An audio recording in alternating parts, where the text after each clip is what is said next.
Low sound. Good evening po sa ating lahat. At salamat uli sa Panginoon. At may biyaya palagi. Kaya nakakatayo sa inyong harapan. Ako'y gusto ko ng nakakabaho talaga. Talagang biyaya na lang. Sige po, tayo tabindig. Di ko alam ang sasabihin dito sa inyo. Tayo ay magbuklat ng ilang talataan sa Biblia. At ating humbasahin ito. Sabayan niyo po ako kung kaya niyo po akong sabayan sa pagbabasa. At Tagalog na lang po ating tingnan. Luke chapter 18 verse 10 to 14.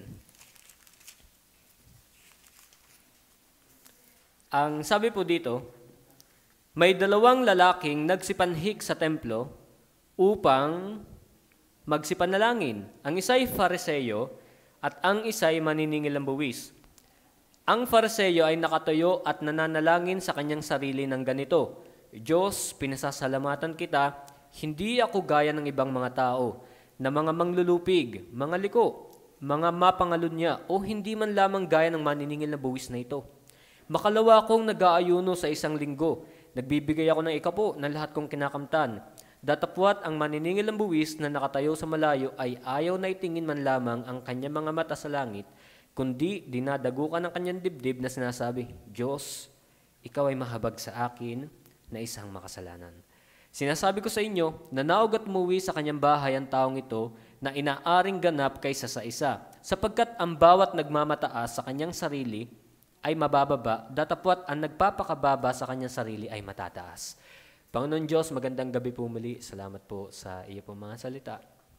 Salamat po sa mga awitan. At salamat din Panginoon sa mga kapatid po namin na naandito, sa lugar po namin pinagtitipunan, at sa pastor na nakasama po muli namin, kay Madam, kay Jimwell, at ganyan din yung iyo pong pagtugon sa aming mga panalangin ay iyo pong dininig Panginoon.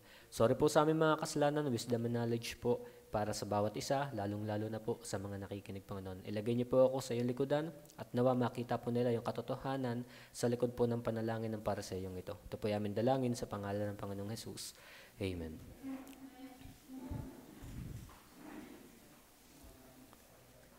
Yan po ang ating pag-aaral, Prayer of the Pharisee. Di ba po sa story, sa parable ni Jesus Christ, may binanggit po siyang dalawang tao, isang maniningil ng buwis at isang Pariseo. Pero ang focus ng ating pag-aaral ay yung panalangin ng Pariseo. At makikita po natin yan sa Luke chapter 18. At pag sinabi ho muna nating Pharisee, i-define po muna natin sila. Ang mga Pariseo ay isang maimpluwensyang sekta ng relihiyon sa loob ng Judaism. Noong panahon ni Kristo at ng unang simbahan, ito pong mga Pariseyong ito ay kilala sa kanilang pagbibigay diin sa personal na kabanalan. At ang salitang Pariseo po ay nagmula sa salitang Hebreo na nangahuhulugang hiwalay. So pag sinabing Pariseo, sila ay mga inihiwalay. Ang kanilang pagtanggap sa oral na tradisyon bilang karagdagan sa nakasulat na batas at ang kanilang pagtuturo na dapat sundin ng lahat ng mga Hudyo, ang lahat ng 600 plus na kautusan na batas sa kautusan ni Moses o Torah, kabilang ang ritual tungkol sa seremonyal na paglilinis. So, sa 600 plus daw, o to be exact, 613 na kautusan, isinama po doon yung oral na tradition, bukod pa doon sa mga nakasulat sa Bible. So ito yung sulat ni Moses. May dinagdag silang mga tradisyon at ginawa nilang kasanayan yon. Kaya ayun ay ginawa nilang tradisyon. Kaya umabot to ng 613. Ang mga Pariseo ay karamihan ay mga negosyante. Nasa gitnang uri ng mga pinuno ng mga sinagoga. Bagamat minorya sila sa Sanhedrin o ito yung assembly tinatawag, ang may hawak ng minoryang bilang ng posisyon bilang mga pari, tila kontrolado nila ang paggawa ng decision ng assembly dahil meron silang popular na suporta sa mga tao. So pag nagkakaroon daw ng assembly, itong mga Pariseo ay hindi naman sila ganun kahalaga. Pero dahil nga sila ay madaming followers, madaming supporter, sila ay nagiging major participant sa isang assembly dahil sa mga sumusunod sa kanila. At ito naman, ang mga Pariseo ay naghahangad Naghangad sila ng pagkakaiba at papuri sa pamamagitan ng panlabas na pagsunod sa panlabas na ritual at ng panlabas na anyo ng kabanalan. At tulad ng seremonyal ng paghuhugas, pag-aayuno, pananalangin, pagbibigay na limos, at medyo pabaya sa tunay na kabanalan, ipinagmamalaki nila ang kanilang mga sarili sa kanilang hinahangad na mabubuting gawa. So sa definition daw ng internet to, ang mga Pariseo daw, gusto nila maging distinct sila. Kumbaga tayo, mga normal na mananamba, gusto nila maging kakaiba sila sa lahat ng mananamba ng Diyos. Kaya nga sila, mas gusto nila pumunta sa unahan. Mas gusto nila doon sa kitang-kita sila mga tao. Para sila'y mapapurihan at gusto nila na po-promote ang kanilang sarili. So yun po yung mga definition ng ating Pharisee. At ito pa, mahigpit silang nangahawakan sa isang paniniwala. Ito naman ang belief ng mga Pharisee. Naniniwala sila sa existence of angels, good or bad, good and bad angels, sa pagdating ng Mesayas. At ngayon, hanggang ngayon, niniwala pa rin sila na ang tagapagligtas ay dadating pa lang. Sa atin naman ay nakadating na at babalik. Pero sa kanila, hindi nila ina-accept si Jesus Christ bilang Messiah. Ang inaabangan nila, yung dadating na Messiah ay mala David. Hindi siya pwedeng matalo. Pero sa atin, sa Christianity, ang Messiah dumating ay tupa, namatay sa krus, at ngayon ay malapit na bumalik. So ibang-iba yung ating belief ngayon sa kanila. Pagkatapos ng isang paunang karanasan sa alinman sa gantimpala o parusa sa Hades, ay bubuhayin niya at gagantihan ang bawat isa ayon sa kanyang individual na gawa. Ayon kay Josephus, ito po ay isang historian, si Josephus. Sila ay may bilang na higit sa 6,000.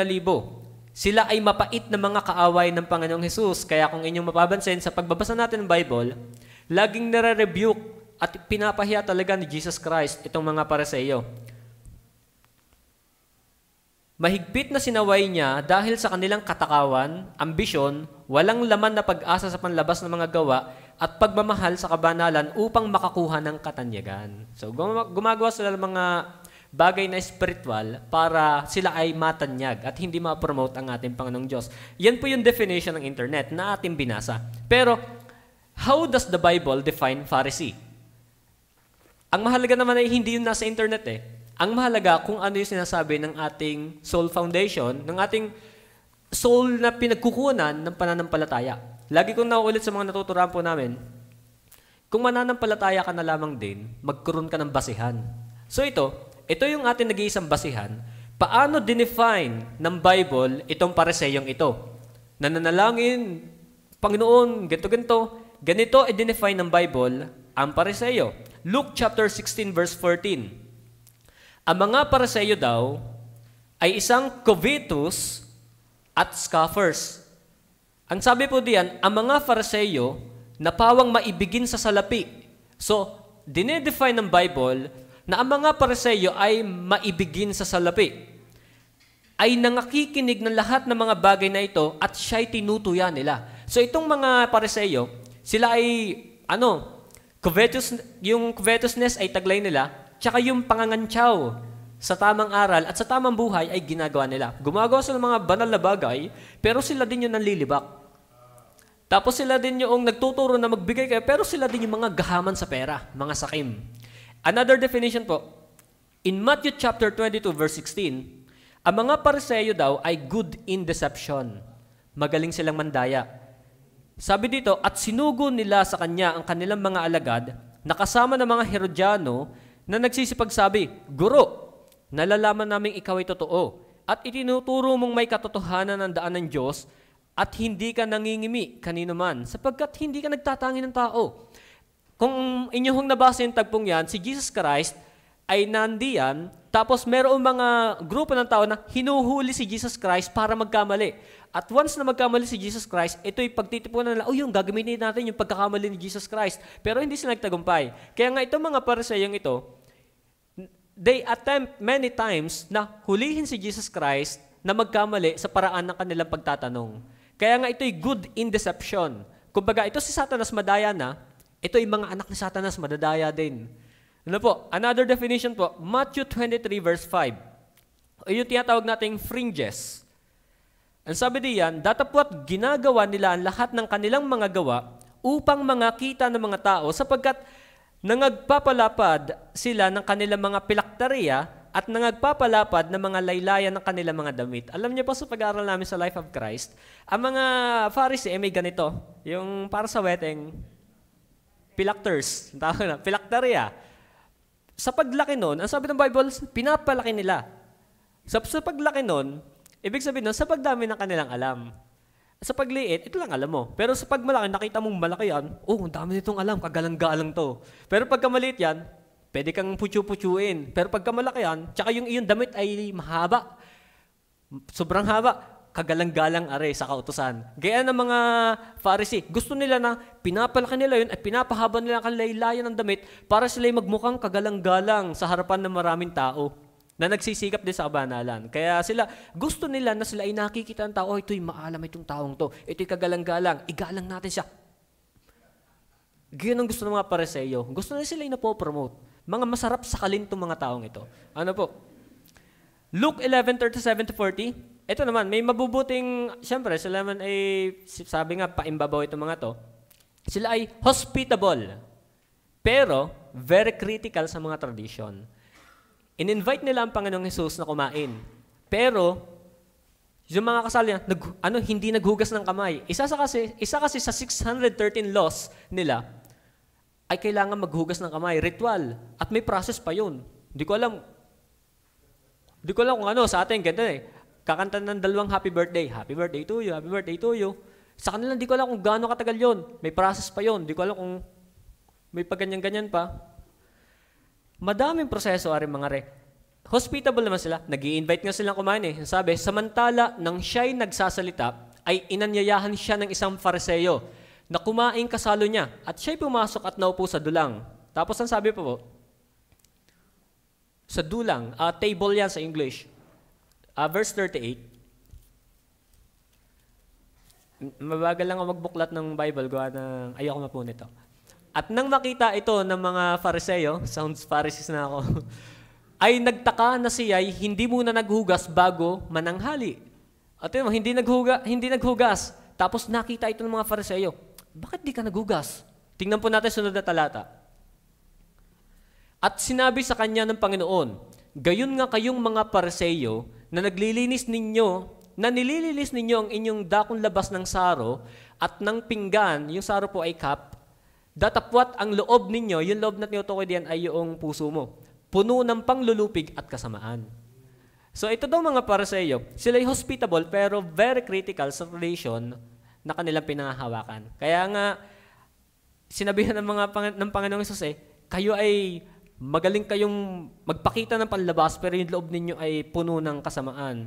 At sa Matthew 6:2, alam naman natin ito yung panalangin na tinuro sa atin ng Panginoong Hesus. Ito yung alms na tinatawag. Gustong makita ng marami ang kanilang performance. Kaya nga sabi ng verse 2 ng Matthew chapter 6, kaya nga pagka ikaw ay naglilimos, ay huwag kang tutugtog ng pakakak sa harap mo, na gaya ng ginagawa ng mga mapagpaimbabaw sa mga sinagoga at sa mga daan, upang sila'y mga kapuri sa mga tao. Katotohanang sinasabi ko sa inyo, tinanggap na nila ang sa kanila'y ganti. So gusto nila mag-perform sa harap ng maraming tao. Mas gusto nila sila ay yung star of the crowd. Gusto nila yun. Yung sila ay pinupurihan. Ang kanilang tenga ay, sige pa, more. Yun ang gusto nila. Pero, tingnan niyo, ibang-iba yung definition ng internet kung paano define ng Bible itong mga Pariseyong ito. Kaya nga, sa prayer of Pharisee, ito ay parang warning sa atin bilang isang mga mananampalataya. So, hindi natin to aaralin para kopyahin itong Pariseyong ito. Aaralin natin to ngayong gabi para ito ay magsilbing lesson na sana ito ay maging example na hindi ito dapat kinokopya. Kasi malimas sa be an example, hindi ganun na. Ito ay example na hindi dapat natin kokopyahin. Kaya nga, kung inyong papasin yung ating mga points dito ay medyo tinwist natin ng kaunti. I-define ng Bible ang mga Pariseo na gusto nila na sila ay bida palagi sa mga tipunan at sa mga okasyon dahil napakataas ng tingin nila sa kanilang sarili. Pero ano yung matututunan natin sa panalangin ng mga taong ito? Number 1, ang gustong ipaunawa sa atin, Bakit inilagay ng Panginoong Diyos yung parabola na ang Pariseo ay ganito na nalangin? Gusto ng Diyos na bantayan natin ating sarili. Number 1, guard yourself. Keep your spirit safe from yourself and self-righteous prayer. Ano bang ibig sabihin ng guard yourself diyan? Habang aking binubulay po itong verse 11 and 12, meron siyang kaparalel sa Isaiah chapter 14 tsaka sa Ezekiel. Tingnan niyo po. Basahin po natin yung 11, yung Luke 18:11, chapter 18 verse 11 and 12. Ang sabi po, tingnan niyo po ha, English po ngayon babasahin para makita natin. 18:11, yan.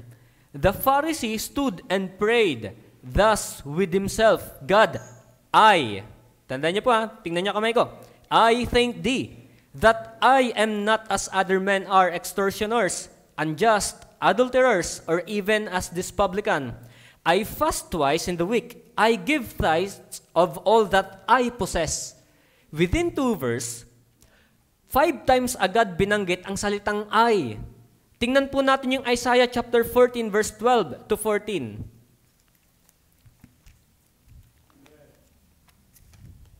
Gusto ko po bilangin nyo din dito kung ilang beses binanggit ni Satan ang salitang I din.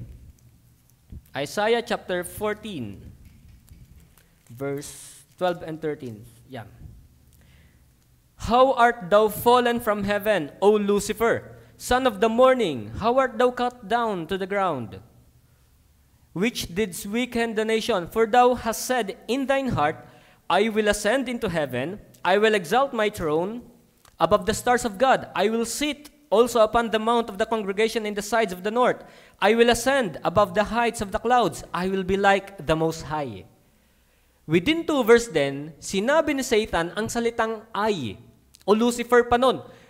5 times sinabi ni Lucifer ang word na I, at 5 times din sinabi ng mga Pariseo, o nung Pariseyong ito, ang salitang I. Kaya nga, ang gusto ng Diyos, number 1 sa atin, bantayan mong iyong sarili sa iyong sarili din. Letter A, I. Ay, nako. Kailangan natin mag-ingat sa ating sarili. Very dangerous. Sabi nga, si Satanas na may talunan na eh. Talunan na po yan. Sino ang ating pinakamatinding kalaban? I very much. Sabi ng Ezekiel, tingnan nyo, paano ang tao nag-uumpisang tumingin sa kanyang sarili. Tingnan nyo po ha, kung itong Pariseo, 5 times niya binanggit, tapos si Lucifer 5 times din binanggit, ano yung naging root? Bakit niya nagawang sabihin yung salitang I ng madaming beses? Ikaw ang pinahirang kerubin na tumatakip at itinatag kita, na anupat ikaw ay nasa ibabaw ng banal na bundok ng Diyos. Ikaw ay nagpanhik manaog sa gitna ng mga batong mahalaga.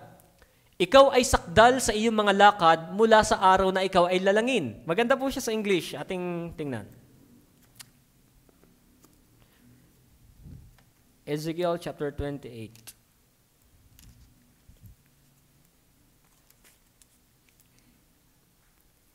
Tingnan niyo po sa English, ang sabi, Thou art anointed cherub, that covereth, and I have set thee. So, thou hast upon the holy mountain of God, thou hast walked up and down in the midst of the stones of fire.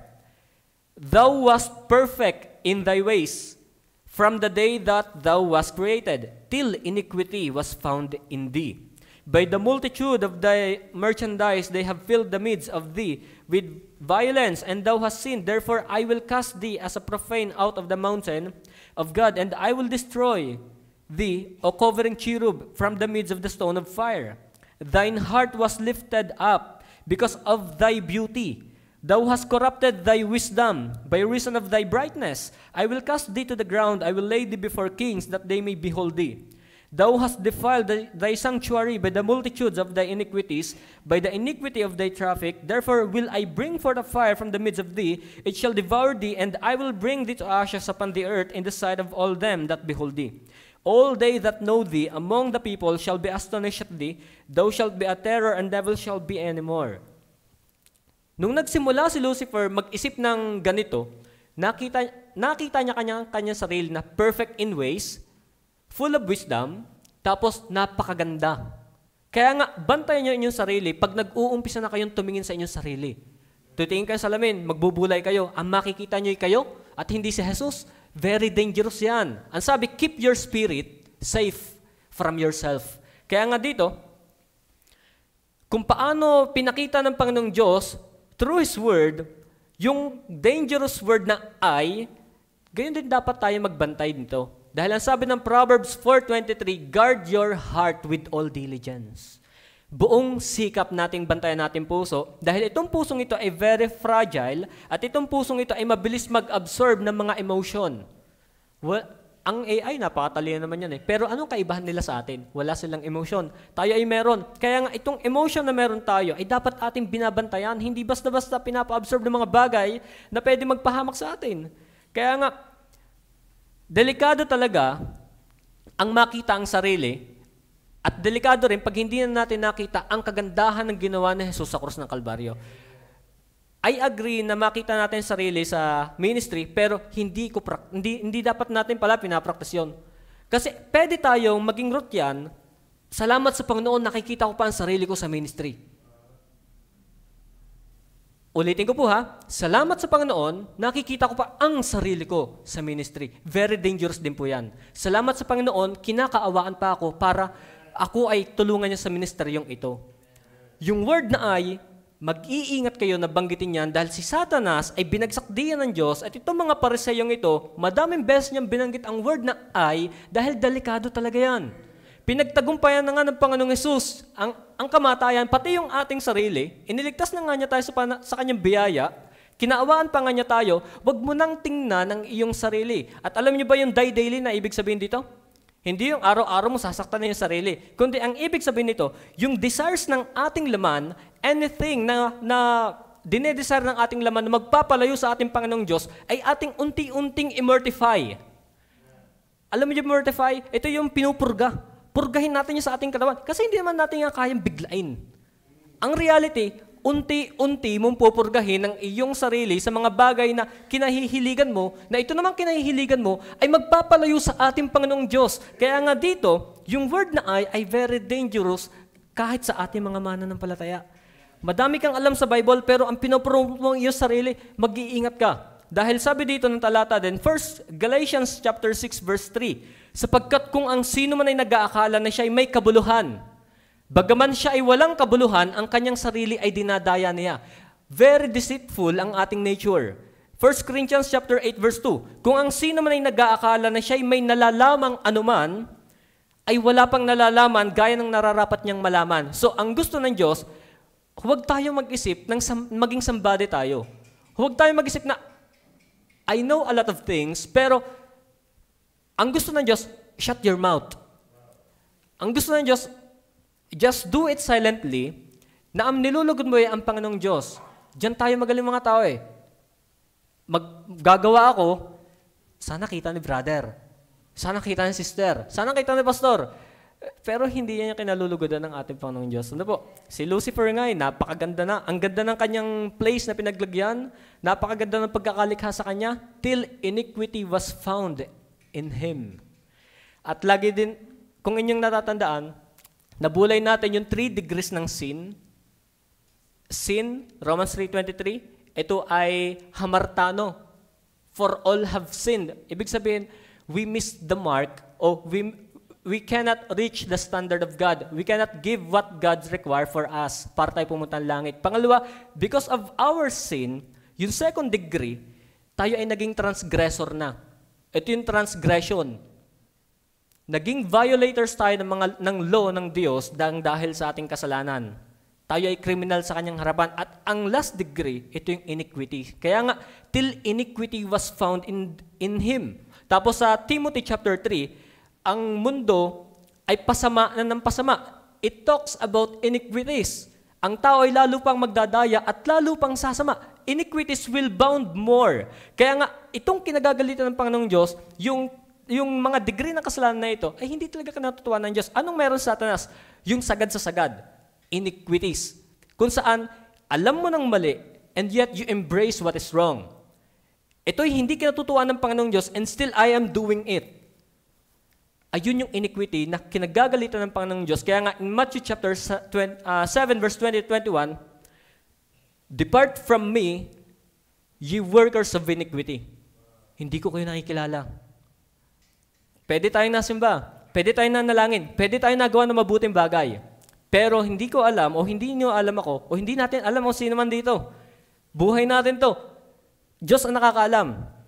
Pwede akong mag-anyong banal sa inyong harapan, pero ako pala may yakap na kasalanan.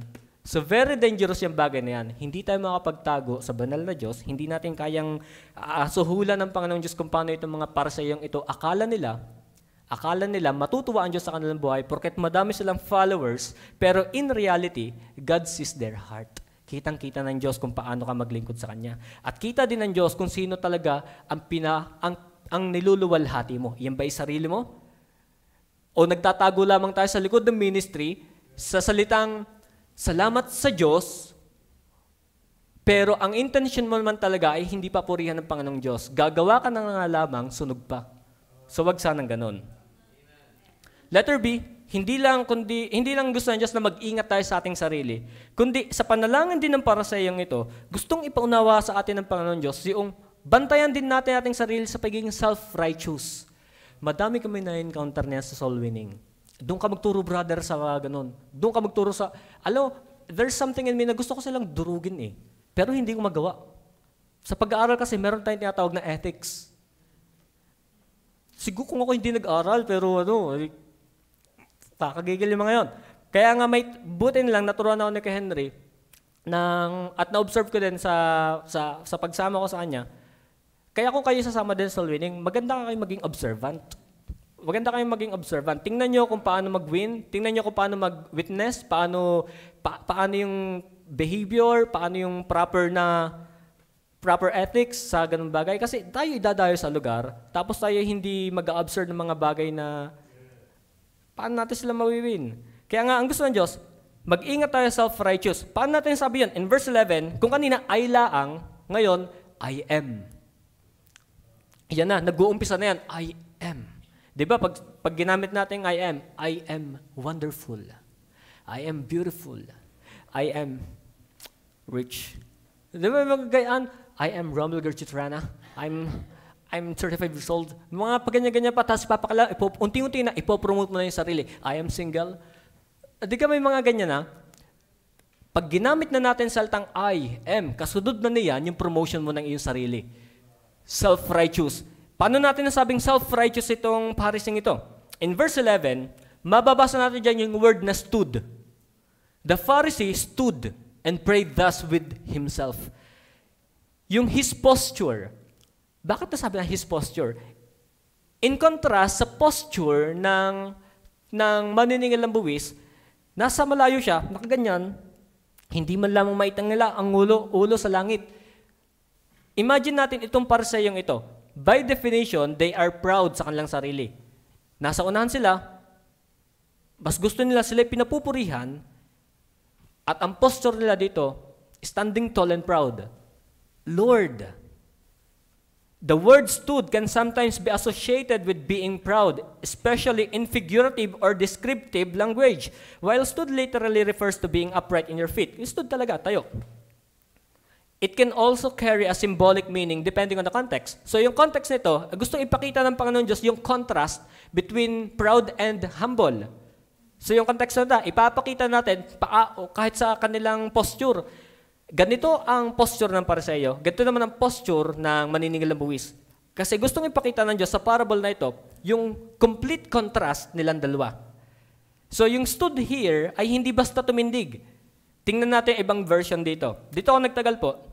Sa ano bang klaseng pagtayo? Kahit sa pagtayo lang, mayroon palang gustong sabihin ng Diyos eh. In American Standard Version, the Pharisee stood and prayed thus with himself. In Bible, in basic English, the Pharisee, taking up his position, said to himself these words. In Easy English, the Pharisee stood by himself and prayed where other people could see him. In King James, kaparehas ng American Standard Version, stood and prayed with himself. Sa New English Translation, Pharisee stood and prayed about himself like this. Sa atin naman, sa Tagalog, ang Pariseyo ay nakatayo at nanalangin sa kanyang sarili ng ganito. So kung ating mapapansin, balikan nyo na lamang yan, yung difference ng mga version na ito, nagkakasundo sila sa pagiging proud posture ng taong ito sa pananalangin. Sila ay nagkakasundo na itong Pariseyong ito, sa templo kasi hindi naman dadalawang tao doon hindi ka po? Sa templo, pwedeng ganito, nakatayo si Pogi at nakatayo din si Utoy. Yung isa ay nasa malayo, yung isa ay nandito. Yung isa ayaw mapansin, yung isa ay gustong-gustong mapansin. Yung isa, Panginoon. Kaya nga dito, yung pagtayo ng Pariseyo ay nagpapakita ng kanyang kayabangan pa rin sa kanyang sarili. Ipinakita yan para ipakita rin natin kung ano yung kaibahang taglay ng Pariseyong ito sa maniningil ng buwis. Tingnan pa natin, paano natin sabi na self-righteous din itong Pariseyong ito? His words. Dito na natin mabubuking itong Pariseyong ito. He is thankful but not humble. Kaya nga, in verse 11b, I thank God. I am not like. Binanggit na niya, I am not like. I thank thee that I am not as other men are, extortioners, unjust, adulterers, or even this publican. Imagine niyo po dalawang tao, yung isa'y nasa malayo, pwede siyang nagpo-point, hindi ako katulad ng maniningil ng buwis na ito. Kaya nga, itong taong ito, pwede tayong manalangin ng may magagandang salita, pero wala naman talagang puso. Ang sabi ni Spurgeon, mas magandang manalangin ng walang salita, pero may puso, kaysa sa manalangin na puspos o puno ng salita, wala namang puso. Tingnan po natin, ano naman ang sabi ng Bible? Ano ang warning ng Bible sa ganitong bagay? Matthew chapter 15, verse 8. Ang sabi po ay, these people draweth nigh unto me with their mouth, and honoreth me with their lips, but their heart is far from me. So yun yung sabi ng Bible. Another verse, Jeremiah 12 verse 2. Thou hast planted them, yea, they have taken root. They grow, yea, they bring forth fruit. Thou art near in their mouth and far from their reins. Yung reins diyan ay loob. Na kung babalikan natin sa original language, puso ang babalikan niyan. So malapit ang Diyos sa kanilang labi, pero yung puso nila ay ang layo. Acts chapter 8 verse 21. Thou hast neither part nor lot in this matter, for thy heart is not right in the sight of God. So yun pala yun. Yung mga taong puro imik daw na wala namang puso sa panalangin, mali pala ang kanilang puso sa harapan ng Panginoong Diyos. Hebrews chapter 3 verse 12. Ito naman ang warning ng Diyos kung ang sino man sa atin ay may ganitong taglay. Take heed, brethren, lest there be in any of you an evil heart of unbelief in departing from the living God. Verse 13, but exhort o magpaalalahanan one another daily while it is called today, lest any of you be hardened through the deceitfulness of sin. Mag-ingat din daw tayo, maging sa ating, hindi lang sa ating sarili ha, ang sabi ng Bible, lest any of you be hardened through the deceitfulness of sin. Tapos sa verse 12, baka ang sino man daw ay may taglay na may masamang puso. So magpaalalahanan, kapatid, baka daw tayo ay madaya ng kadayaan ng ating puso. So ang kinauuwian talaga, bantayan talaga natin ang ating sarili sa ating mismo sarili at sa pagiging self-righteous natin mga tao. Pwede tayo maging ganyan. Pwede po tayo maging ganyan. Nagtuturo ko nito, hindi dahil ako'y perfect ha. Nagagawa ko pa din yan. Tayo ay nasa sanctification progress pa, kung saan tayo ay unti-unting hinuhulma ng Panginoon Diyos sa image ni Christ. The moment na ikaw ay naligtas, hindi ka magiging perfect talaga agad. Sa pagdating ng Panginoong Jesus, dun yung complete sanctification natin. Dun tayo magiging in perfect image of Christ. Ngayon, habang tayo nabubuhay, pwede pa rin maging taglay natin yan. Kaya nga, ang payo sa atin ng Biblia, guard yourself. Bantayan mo ang iyong spirito sa mga ganitong bagay. Pangalawa, makikita din natin sa panalangin ng Pariseyo na dapat hindi natin kinokopya ay yung glory not. Glory not should be humble and not boastful. Kanina naman tayo hindi dapat boastful. Ang sabi, to your works. Kung may ginawa ka, Ang sabi, hindi dapat boastful. Paano natin nasabi na itong Pariseo ay mayabang sa kanyang gawa? Kung ating babasahin uli yung talata, in verse 11, I give. I give. Ulit-ulit na binanggit yung pagbibida niya sa kanyang mga ginawa. Ano ba ang sabi ng Bible patungkol dito? Proverbs 27 verse 2.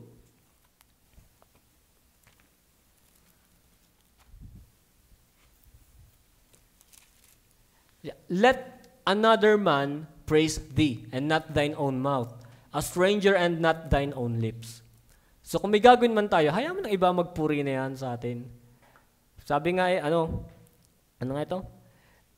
Sa chess, move in silence, let the victory make the noise. So wala doong involved na ikaw. Ang involved doon ay iba na. Hayaan mong iba mag-recognize sa iyo at huwag mong ipa-recognize ang iyong sarili. Hayaan mong iba mag-promote sa iyo at huwag mong i-promote ang sarili. Kasi magpapakita yan na tayo bilang mga mananampalataya ay nagiging unti-unti nagagawa na natin yung pag-glory na hindi dapat ginagawa ng mga mananampalataya. Glory not. We should be humble and not boastful. Ephesians chapter 2 verse 8 to 9. Ang kaligtasan ay biyaya sa pamamagitan ng pananampalataya. In verse 9, hindi sa paraan ng iyong gawa, baka ang sino man ay magmapuri. Pati kaligtasan, ayaw ng Diyos na tayo nagyayabang. Kaya nga, kung ating bubulayan uli, ang kapanganakan ng Panginoong Hesus ay humble event. Bakit? Hari ng mga hari, nakaupo sa luklukan, inaawitan ng mga anghel, pero pinili ang napakabahong lugar, makating lugar, pagpapakita na siya ay nag-set ng example ng kapakumbabaan. So dapat tayo ay humble din. Meron siyang ginawa, isa na yun sa kanyang ginawa. Pero hindi niya binida. Mas pinili niya nga na yung pinakamababang kalagayan. Kaya nga, ang gusto talaga sa atin ng Diyos, kung may gagawin man lamang tayo, huwag mismong makita ng Diyos sa ating bibig o tayo mismo na sa aking bibig magsisimula ang pagmamapuri sa abagay na ito. Ako'y nagbigay, huwag mo nang ipaalam. Nagbigay ka ng malaki, hayaan mong Diyos ang mag-recognize sa iyo. May ginawa kang magandang bagay na ikaw lang ang nakagawa, silent ka lang. Hayaan mong iba, ay, ikaw pala brother nakagawa yan. Ang galing mo. Pag sabi, ang galing mo, sabihin mo naman, yan din ang sinabi ni Satan sa akin. So, wag nating hahayaan na ang ating tenga ay makarinig ng mga bagay na pwede nating ipagmalaki sa ating sarili o pwedeng yung ating puso ay maging mataas. Kasi mag-uumpisa yan na makita mo na ang iyong kagandahan, kahit wala naman talagang maganda sa atin, ang iyong kapangyarihan, kahit wala naman talaga tayo, ang tao ay yung puso na tayo very deceitful yan. Kahit wala kang taglay, ang gusto ng kasalanan na meron ka sa iyong puso, ay makita mo yung mga bagay na ina-assume mo as your own. Ano po? Kaya nga, in Jeremiah 9:23 verse 24, ang payo din ng Biblia sa atin, huwag tayo magyabang kung ikaw ay marunong, makapangyarihan. Thus saith the Lord, let not the wise man glory in his wisdom, neither let the mighty man glory in his might. Let not the rich man glory in his riches. Saan naman dapat tayo magyabang? But let him that glorieth glory in this, that he understandeth and knoweth me, that I am the Lord, which exercise loving kindness, judgment, righteousness in the earth. For in these things I delight, saith the Lord. So, ang kinatutuwaan talaga ng Panginoong Diyos ay yung nakikilala mo siya, nauunawaan mo siya. Paano mo siya mauunawaan? Paano ka gagawa ng mga bagay na kinalulugdan ng Panginoong Diyos kung yung basic habits ng Christian life ay napapabayaan mo? Paano mo may pagbibida si Jesus Christ kung yung pagbabasa pa lamang ng Biblia ay di mo magawa? Talaga po, sabi nga, ang basic ay madali. Pero bakit nga hindi natin magawa? Ang sabi ng Hebrews chapter 3 verse 12 and 13, bantayan natin ang ating puso dahil ito, baka tayo papagmatigasin nito ng daya ng kasalanan. At unti-unti, pag nadaya na tayo, yung Bible, yung Word of God ay atin ang mapapabayaan, yung pagsimbay atin ang mapapabayaan, yung ministry atin ang iiwanan, at yung mga bagay na kinalulugdan ng Panginoong Diyos ay unti-unti na nating i-despise. Diga po, kaya nga yung iba ayaw nang bumalik. Minsan, yung ministry, kanya nang minamaliit. Mababa na ang tingin sa ministry. Mababa na ang tingin sa Panginoong Diyos. Alam niyo po kung bakit? Nagpadaya sa daya ng kanyang puso. Inaliw niya yung kasalanan na meron sa iya at hinayaan niya kanyang isip na lumangoy doon sa thoughts na meron siya nang dahil sa kasalanan. At bababayan sa iyong puso, mararamdaman mo, makakaramdam ka ng galit at inis. Bakit nga ba? Sayang ang oras ko. Hanggang sa ginagawa mo na yan. Unknowingly, ang gusto ng kasalanan na meron tayo, alisin tayo nang hindi natin namamalayan. Kung paano tayo, ganun din ang style natin sa pagsusolwin, bunutan natin ng balahibo nang hindi nila namamalayan. So ang kasalanan na meron tayo, ganun din. Unti-unti tayong inaalis o inilalayo, pinapadigas sa ating puso nang hindi natin namamalayan. Paano natin madidiscern yung mga bagay na yun? Word of God. Napakahalaga po na yan. Panalangin. Napakahalaga po na yan. May hina tayong lahat, kaya ang gusto ng Diyos, magpaalalahanan tayo. Kaya nga sabi din ng Hebrews 3:12 and 13, exhort one another. Magpaalalahanan. Pero sa paanong paalalahanan? Yung ba ay bargas na paalala? Paalalang makakapatisod ba? Hindi po. Ang sabi ng Biblia, Romans 13:13, kahinhinan. Maging mahinahon ka sa lahat ng bagay. Sabihin mo yan, kapatid. Bagaman ang katotohanan ay masakit na, kung dadagdagan mo pa ito, no, babargas na pag di ka bumalik. Talaga masakit na lalo yun. Kaya nga, ang sabi ng Biblia sa atin, dun lagi tayo sa sabi ng Biblia. Ang sabi ng Biblia sa atin, glory not. Kung meron ka man taglay, glory not. Kung meron kang nagagawa, glory not. Kung meron kang naibibigay, glory not. Dahil in 1 Corinthians chapter 3, verse 18, let no man deceive himself. If any man among you seemeth to be wise in this world, let him become a fool, that he may be wise. So, baliktad ang prinsipyo ng Diyos na po. Kung ikaw ay may alam, ikaw daw ay, let him become a fool, para ikay tumalino. Sa atin, para ikay masabing matalino, magpapakatalino pa ako. Pero sa Biblia, kung ikaw ay akala mo sa iyong sarili matalino ka, let him become a fool, that he may be wise. Kaya ang prinsipyo ng Diyos ay ibang-iba sa prinsipyo nating mga tao. So saan ka? Kung ikaw ay sa Diyos, ang sabi ng Biblia, ang sa Diyos ay nakikinig ng salita ng Diyos. Kaya't hindi ninyo dinirinig, kayo hindi sa Diyos. So kung ayaw niyo sa prinsipyo ng Diyos, isa yan sa manifestation na hindi talaga kayo sa Diyos. Kung kanino, kung ayaw ko doon. John 8:44. Kayo'y sa inyong amang dyablo. Letter B, hindi lang sa ating mga gawa, kundi he think highly of himself. Glory not sa mga ginagawa, at ito din ang dapat nating iwasan. Iwasan nating mag-isip ng mataas sa ating sarili. Romans chapter 12 verse 2, ang sabi, be not conformed to this world, but be transformed by the renewing of your mind. Pero ang problema ay ganito, how can we renew our mind kung wala nga tayong sa ulong talata? Kung hindi nga tayo nagbabasa ng Biblia, hindi tayo nagde-devotion. Ako yung natutuwa sa YS, laging paalala ay devotion. Huwag mong kakalimutan ang devotion mo. Magandang bagay yan. Sa Bible school, huwag mong kakalimutan din ang devotion life mo. Napakahalaga na yan. Kasi once na nakalimutan mo na, ang pagbubulay, ang pagde-devotion sa Panginoon, yung quiet time mo sa ating Panginoong Diyos, unti-unti na rin yung bababaw ng yung pagbabasa sa Biblia. Dati, kinagbabasa 5 chapters a day, every morning. Unti-unti na yung pabawas. Sa gabi dati, twice a day ka nagbabasa, morning and evening. Unti-unti na rin yung mawawala. Pinababayaan mo kasi yung kagandahan ng pagbubulay ng salita ng Panginoon. Kaya nga, ano ang nagpapalalim ng relasyon natin sa ating Panginoong Diyos? Yung mga basic nating ginagawa. Bible reading, prayer, giving, soul winning, fellowship. Tapos yung personal relationship sa ating Panginoon ay huwag mong pabayaan. Na po. Another thing po, verse 3 ng Romans chapter 12. For I say, through the grace given unto me, to every man that is among you, not to think of himself more highly than he ought to think, but to think soberly, according as God hath dealt to every man the measure of faith. Ito'y tumutukoy sa gift. Pero yung point na, not to think of himself more highly than he ought to think. So wag tayo mag-iisip ng mga bagay. Halimbawa, ito lang talaga. Ang hinliliit, hindi pwedeng maging hinlalaki. So kung ikaw ay hinliliit, wag kang mag-iisip na ikaw ay hinlalaki. At kung ikaw ay hinlalaki, wag kang mag-iisip na ikaw ay mas malaki pa kasi sa iyong sarili. Mag-isip ka ayon sa iyong kakayanan. Mag-isip ka ayon sa iyong ninanasa mo sa Panginoon. Ano po? Kaya halimbawa, gusto mong mag-preach, pero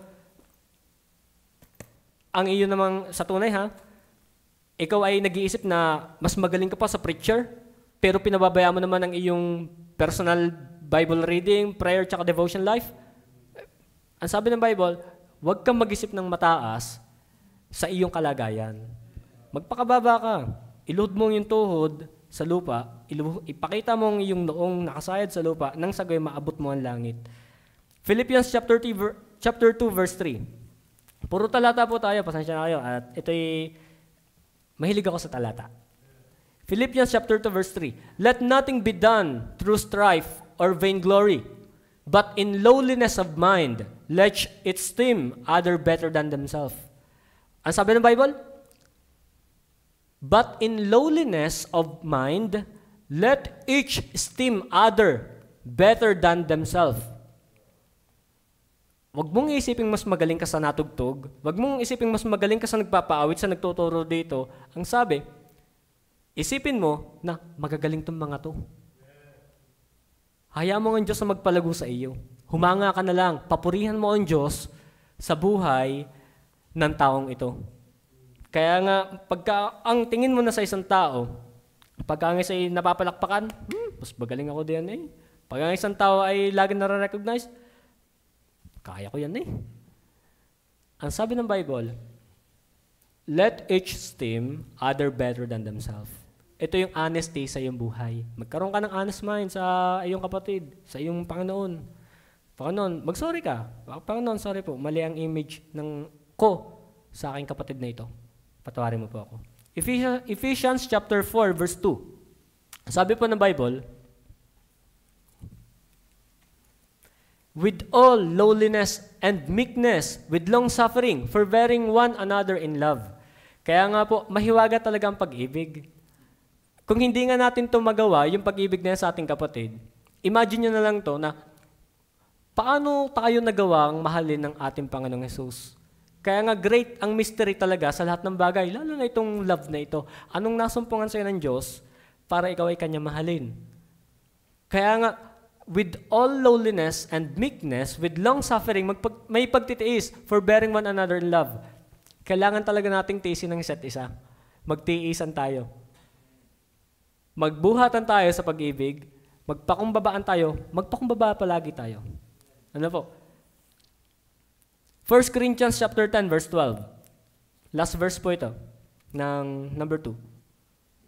Wherefore, let him that thinketh he standeth, take heed lest he fall. So mag-iingat ka kung ikaw ay madaming alam, kung akala mo madami kang alam, baka ikaw mamaya ay sungaba pala pag nadapa. Ano po, akala mo, lakas-lakas mo, pero pag ikinadapa, baka hindi ka na makabangon kasi napakayabang mo. Number 3, ito naman maganda. Comfort naman to sa ating mga mananampalataya. At the same time, ito ay nakakatakot din bagay. Sa number 3, sa panalangin ng Pariseo, God sees. He see after the heart and not sa ating image. Kaya nga itong itong mapagpaimbabaw na Pariseyong ito, nawawala sa isip niya, bagaman maalam siya sa kautusan, nakakalimutan niyang paalalahanan ng kanyang sarili na basa ng Panginoong Diyos ang kanyang isip at ang kanyang puso. Dahil in 1 Samuel chapter 16 verse 7, ang sabi po, ang Diyos ay tumitingin hindi sa iyong anyo, kundi sa puso ng tao. Tingnan niyo po, the Lord said unto Samuel, look not on his face or on the height of his stature, because I have refused him. For the Lord sit not as man sit. For man looketh on the outward appearance, but the Lord looketh on the heart. Ang Diyos ay tumitingin sa puso ng tao at hindi sa iyong kakayanan. Si Haring David po diyan ay hinahanap ni Samuel para i-anoint maging hari ng Israel. Ngayon, inisa-isa ni Samuel ang mga anak ni Jesse. Panginoon, ito ba? Matangkad to. Panginoon, ito ba? Ito ay maayos. Panginoon, ito ba? Ang sabi ng Diyos, huwag kang tumingin sa mga itsura nila. Sapagkat ako'y hindi katulad ng tao na tumitingin kung paano tumingin ng tao. Ako'y tumitingin sa puso ng tao. Kaya nga nung nakita ni Samuel si David, nagduda pa yun eh. Nagduda pa si Samuel doon kasi bata pa, tapos mapula pa ang pisngi, as in batang-bata pa. Panginoon, ito ba ang iyong pipiliing hari? Ang sabi ng Diyos, the Lord looketh on the heart.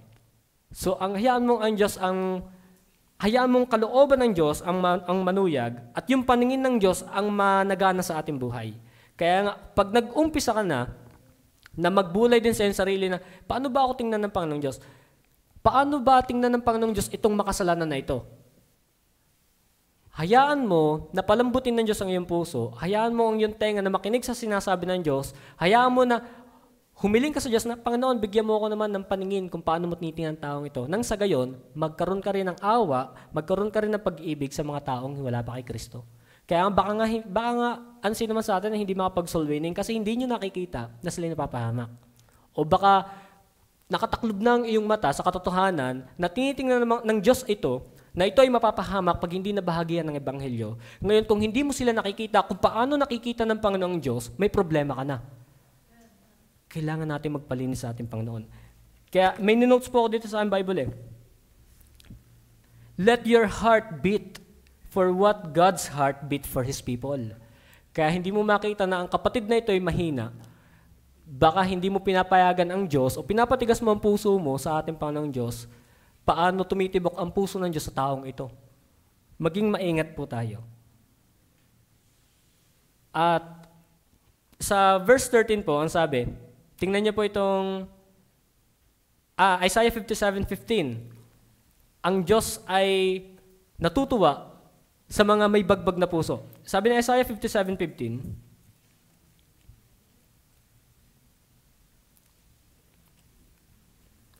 sapagkat ganito ang sabi ng mataas at matayog na tumatahan sa walang hanggan, na ang pangalan ay banal. Ako'y tumatahan sa mataas at banal na dako na kasama rin niya na may pagsisisi at pagpapakumbabang loob, upang bumuhay ng loob ng nagpapakumbaba at upang bumuhay ng puso ng nagsisisi.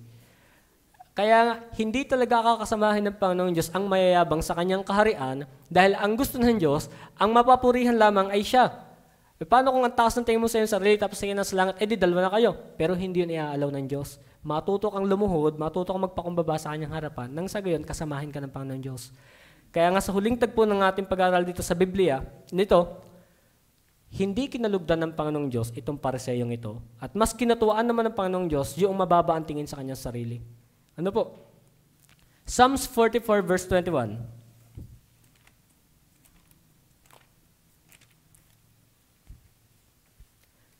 Hindi ba sisiya sa atin ito ng Diyos sapagkat nalalaman niya ang mga lihim ng puso? Kaya nga, alam talaga ng Diyos ang laman ng ating puso. Ito ba ay proud na? Ito ba ay humble pa? Ito ba ay okay pa sa harapan ng Panginoong Diyos? Ang sabi ng Biblia, hindi ba sisiya sa atin ito ng Diyos sapagkat nalalaman niya ang lihim ng ating mga puso? Kaya nga, we cannot hide sa paningin ng Panginoong Diyos. Transparent ka sa kanyang paningin. Alam na alam niyan, kahit kung anong blood type meron ka nadaan sa iyong ugat, alam na alam niya ng Diyos. Bilang nga niya ang ating buhok. Bilang nga niya kung hanggang saan lamang tayo. Kaya nga, yung pagampuso natin, may lilihim pagan natin yan sa Diyos? Hindi po. Alam na alam yan ng Diyos. Kaya nga, ang Diyos ay tumitingin sa puso at hindi sa anyo. Magpakaganda-ganda ka ng bihis, magpakagaling-galing ka na sa harapan ng maraming tao, pero kung ang puso mo ay hindi ayos, ay hindi ka rin magiging pagpapala. Pwede mong madaya ang iba, pero yung katotohanan, hindi ka magiging kalugod-lugod sa Panginoong Diyos. Dahil sa huli din naman tagpo, pinopromote ka ng tao, pero yung paghadlang ng Diyos ay hindi natin kakayanin yan. Doon tayo sa paraan ng ating Panginoong Diyos. At ang pang-apat, kapag nag-umpisa na rin tayo maging sound Pharisee, ito yung matindi. Mag-uumpisa na tayong mag-grade ng people. O ano ba to sa Tagalog? Markahan o bigyan ng grado ang mga tao? Hindi po. Mag-uumpisa na tayong magkaroon ng comparison sa ibang mananampalataya at isa iba ding mananamba ng Diyos. Ang sabi, spiritually dangerous are the prayer that uses comparison. Kung ang ating panalangin ay katulad ng pariseyong ito, Panginoon, salamat, hindi ako katulad ng mga taong ito o maging ang pariseyong ito. Extortioner, tapos ay kung ano-anong ginagawa. Salamat, Panginoon, at hindi ako katulad nila. Dahil po dito, ang panghuling talata po, bagaman sila ay nanalangin parehas, ang pareseyo ay nanalangin, tama naman ang pananalangin mali nga lang talaga ang puso. Mali nga lang talaga ang kanyang buhay. ang tamang puso ay magdadala yan sa tamang buhay. Kaya nga ganito ang buhay ng pariseyong ito kasi mali ang kanyang puso in the first place. Hindi niya talaga nauunawaan tunay yung biyaya ng Panginoong Diyos na ito yung magdadala sa atin sa humility. Kaya nga po, tingnan naman natin kung ano ang ginawa ng publican. Ito napakasimple lang 7 words lamang ang binigkas ng pariseyo sa kanyang panalangin. Pero hindi natin maitatanggi na ang kanyang buhay ay totoo. Sa kanyang posture, he looked upon the earth as one that thought himself not worthy to look toward men. By his action, dinadagukan ng kanyang dibdib as one full of sorrow and trouble. Tapos yung kanyang words, by the matter and form of his prayer, he confessed himself a sinner. He fled unto the free grace of God. Sa tayo pa lamang ng tao, mahahalata mo ang tao kapag siya ay mayabang. Sa tono pa lamang ng kanyang salita, mahahalata mo agad yan. Sa aksyon at sa kanyang salita. Itong publikanong ito, nasa malayo, dinadagukan ng kanyang dibdib, 7 words lamang ang kanyang sinabi, God, be merciful to me, a sinner. Mas kinatutuwaan ng Panginoong Diyos ang may pusong panalangin kaysa sa puro salitang panalangin. Ano po? Kaya nga, here is not a word of boasting, that he was not such or such, nor yet that he did thus or thus. He confessed himself a sinner, a miserable sinner, and fled to the free grace of God, disclaiming any goodness or righteousness in ourselves, fleeing to the alone merits of Christ and the free grace of God in and through. So ang gusto ng Diyos, umasa ka sa kanyang biyaya. Huwag kang umasa sa iyong galing, huwag kang umasa sa iyong lakas, kundi umasa ka sa biyaya ng Panginoong Diyos. At hindi naman niya ipagkakait yan sa iyo, lalo na kung ikaw ay nagke-claim na ikaw ay tunay na mananampalataya. Umaasa ka ng bagay na magpapaganda ng iyong buhay para sa Diyos, ay bakit niya ipagdadamot yan kung para din naman sa Diyos? Ngayon, kung ang intention mo ay para sa iyong sarili, at kung ang iyong ginagawa ay para makilala ka lamang, ay hindi ka talaga tutuyag. Panandali ang panahon, sisikat ka, pero sa dulo din naman ng iyong buhay, kung hindi ka magpapaayos agad sa ating Panginoon, baka lamunin ka ng kasalanan, hanggang sa ikaw ay hindi nakatuwa ng Panginoong Diyos, tapusin ka na dito sa lupa, anak, magkakasala ka lamang, mas maganda pang kunin na kita. Wala ka pang reward. Ano po? Kaya nga, ano yung moral lesson dito? God honors the humble, your heart matters, at itigil na natin ang pagkukumpara at pagtingin sa ating sarili ng mas mataas kaysa sa iba.